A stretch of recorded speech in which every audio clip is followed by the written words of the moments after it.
Okay, I'm back. Interview with the Vampire by Anne Rice. I see, said the vampire thoughtfully.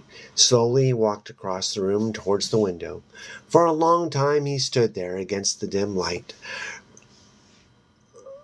from the Divisadero street and the passing beams of traffic. The boy could see the furnishings of the room more clearly now.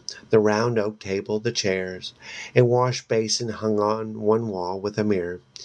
He set his briefcase on the table and waited.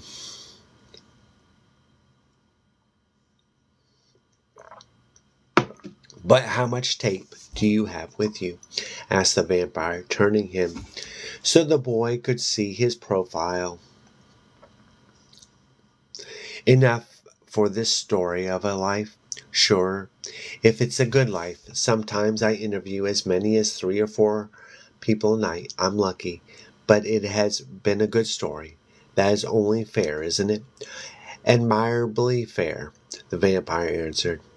I would like to tell you the story of my life. Then I would like to do that very much. Great, said the boy.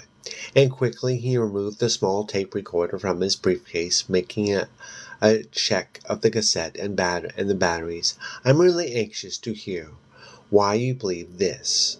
Why you... No, said the vampire abruptly. We can't begin that way. Is your equipment ready? Yes, said the boy. Then sit down.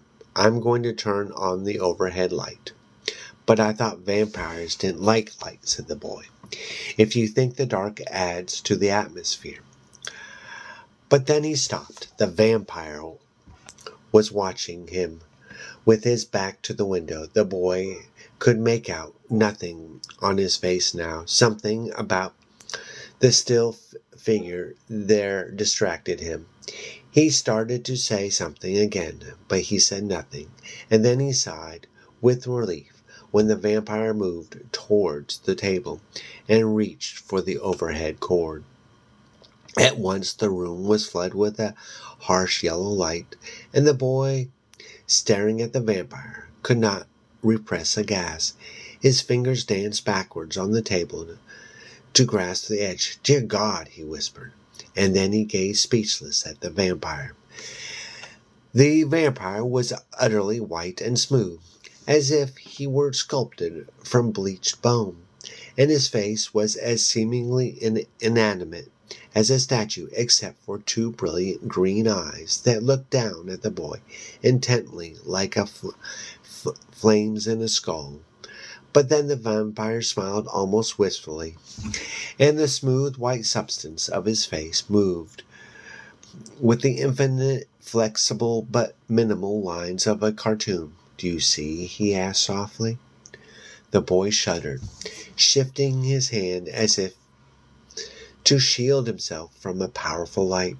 His eyes moved slowly over the finely tailored black coat he'd only glimpsed in the bar. The long folds of the cape, the black silk tie knotted at the throat, and the gleam of the white collar that was as white as a vampire's flesh.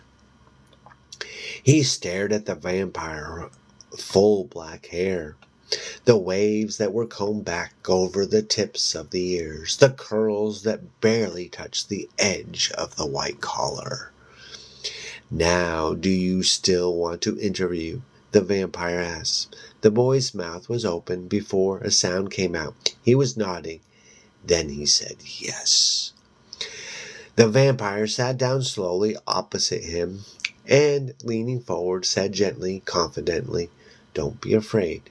Just start the tape. And then he reached out over the length of the table.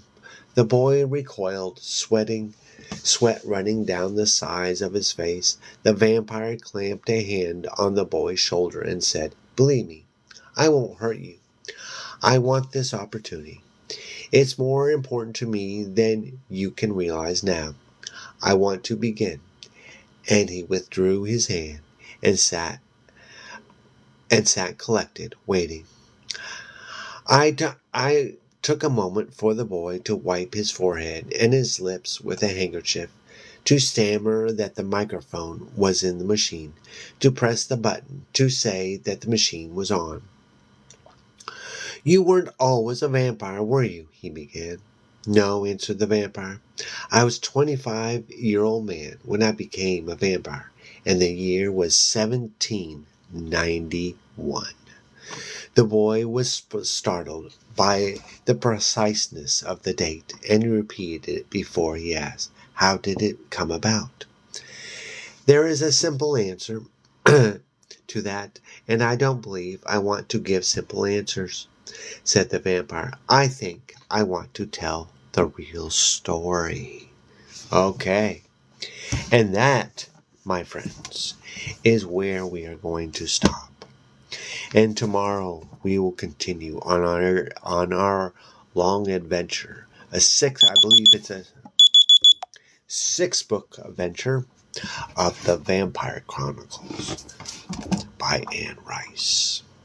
Oh yes, you will enjoy this. Anyway, so we'll do that tomorrow. Now it's time for self-promotion time. Yes, it is. All right. Now, I have always enjoyed reading books about vampires and a little bit of romance. So what did I do? I wrote one. Yes, it's called Vampire Juice. Yes. And here's a short book synopsis of Vampire Juice. Amanda and Sean stumble upon a mysterious can of juice while searching for Halloween costumes at a local store. Despite being kicked out by the sales clerk, they become obsessed with uncovering the truth behind the strange drink. With the help from some local bullies, they sneak back into the store through a crypt in the graveyard, only to find themselves in the midst of a spine-chilling adventure. And if that's something that interests you, my link is in the bio. Thank you for watching, and tomorrow we will continue reading Interview with a Vampire by Anne Rice.